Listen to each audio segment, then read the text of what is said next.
What we're going to talk about now is the nutritional ladder. At the base of this nutritional ladder, we've got plants, as you've just been seeing, or what you're going to be seeing. Next to that comes fungi. Next to that comes protein. In the first form would be insects. And then above that will be game, fish and meat. For humans to survive, basically you need a combination of all these things. Plants, vitamins, minerals. Animals for protein. Plant roots, carbohydrates. Potatoes are a classic example, richest carbs we know, or grains. And then you've got to go into a process of how to process to get the carbohydrates. But if you just remember plants, fungi, insects and meat, game, fish, you won't go far for a balanced diet. What we'll talk about now is the edibility test. This is when you don't recognise the flower or plant that you're going to eat. The first thing is, look at it, smell it. What does it smell of? If it smells of peaches or almonds, that's a bad sign. Generally, peaches and almond smells are a sign of cyanide, so you don't want to be eating that. Disregard it, move on to the next plant. Next thing, has it got a familiar smell? Thyme, basil, mint. This smells mint. Is there any hairs, thorns, stingers? Does it actually sting you? Like nettles, although they're edible, they will sting you with this. They need to be cooked. Next thing is, take a small portion of the plant, crush it up and rub it on a sensitive part of your skin. You wait 5 minutes, any reaction, rash, burning sensation, disregard. You can class that as a poisonous plant. After that, the next bit is, rub a little bit on the outside of your lip, a bit more sensitive. Does it taste of anything, smell of anything that you recognise? Wait 5 minutes. Again, any burning, stinging sensation, disregard. Next bit, put a bit under your gum or under your tongue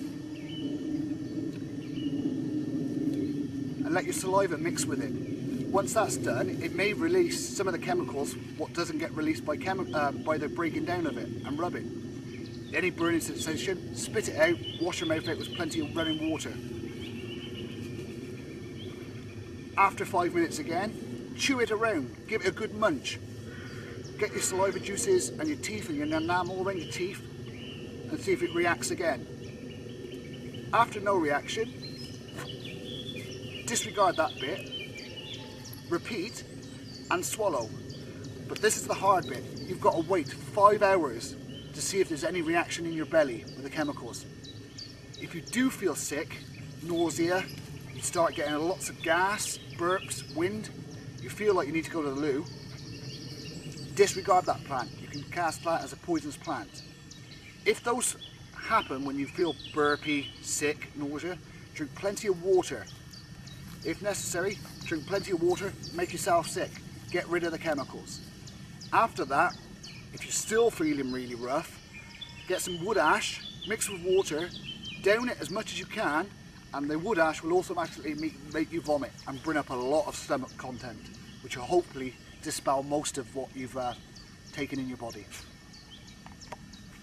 And we've just found this kutch grass. And this is the stuff you chuck it when you were a kid, chuck at each other, and it sticks to your clothes. They're called clothes. Now it has the little balls. But for our purposes in bushcraft, this can be boiled up and eaten as a green. Now you hear a lot read and said about making a pine needle tea. This is a good example, and they always tell you to use the freshest. Well, can you tell what the freshest is on this one? You see this is just budding through. And these will make a real refreshing pine needle tea. Full of vitamins, particularly vitamin C, and a real good one. Although, I've made it with the holder stuff as well, and there's no problem. But you can tell, we're in early spring, and the fresh stuff budding through. While looking along this verge, I come across these dandelions. Great in salads, Particularly better in stews because they do taste a bit bitter. But if you're going to eat them raw and in salads, you want the baby ones or the younger ones underneath the main leaves, like that.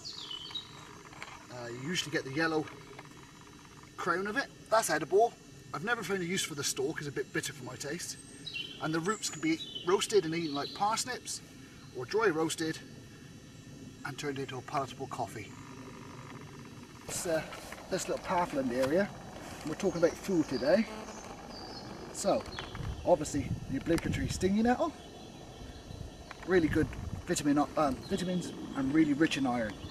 And some protein. We've got down here some wild mint.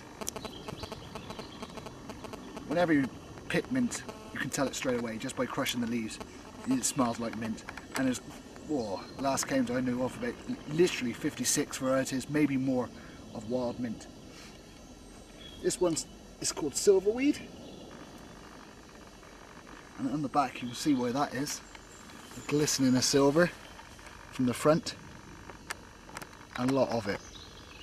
Could be added to stocks and stews, but a real good tip, if you're on a hot day and you find this and your feet are on fire underneath where you've been walking and you're hot, gather some and put in the bottom. It cools your feet down.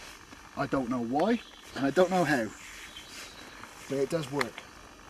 This is obligatory dock leaves for the nettle stings. Got an edible root, as for horseradish. We got some ferns around, and when they're in this state, curled, they got to be boiled and the hairs removed. You'll see some hairs there, and these are edible. You can see them coiling now, beginning to release. You can see them coiling there, just ready to release. But in this state, they're fine to eat. Also, we've got some plantain. There's many sorts of plantain. You can tell that by the buds. Rat's tail are longer, shorter. White man foot. These are oval. These are edible in salads and stews. They're also very good crushed up and put on a cut. It helps to stop the bleeding. There's other plantains here. Different leaf. More rounded and got the ribs. And there is also some, my personal favourite to eat, these more rounded ones.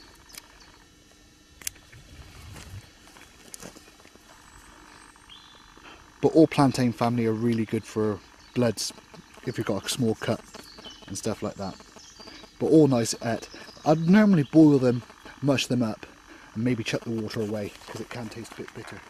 It's called burdock, and it was the staple diet of the Britons before potato was introduced.